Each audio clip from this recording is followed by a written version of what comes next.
Plate લઈ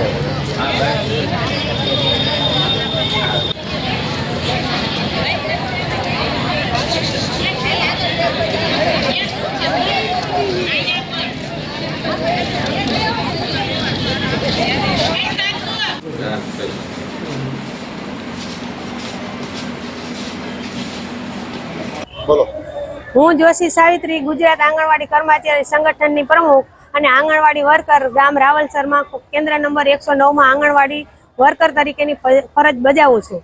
આજે અમે આવેદનપત્ર કલેક્ટર સાહેબને દેવા આવ્યા છીએ। આજના અમારા પ્રશ્ન મેન મુદ્દા બે છે, એક છે ફોટા કેપ્ચર અને એક FSR છે।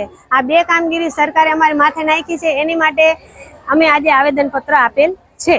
હવે અમારા પ્રશ્ન તો ઘણા બધા છે। અમે આજે 18મી સાલથી તો અમે સતત લડ્યા કરી છે। સરકારે 18મી સાલ પછી અમારા માનદ વેતનમાં કે અમારી મોંઘવારીમાં કે બાળકોના નાસ્તામાં કોઈ પણ એક જાતનો વધારો કરેલ નથી, છતાંય અમે ચલાવી છીએ। અત્યારે મોંઘવારીમાં 10 પૈસા ને 25 પૈસા ને 60 પૈસામાં તુરદાર ચણા એ કેમ અમારે લેવા? એટલે આ સરકાર સુધી પ્રશ્ન જાય અને સરકાર આ મોંઘવારીમાં વધારો કરે, અમારા વેતનમાં વધારો કરે અને અમારી માથેથી કામગીરી થોડીક ઓછી કરે એવી અમારી સરકારને નમ્ર વિનંતી છે। જો સરકાર આ અમારા આવેદનપત્રને ધ્યાને નહીં લે અને કોઈ પણ નિરાકરણ નહીં લાવે તો અમે આની પછી પણ ઉગ્ર આંદોલનમાં ઉતરવાના છીએ।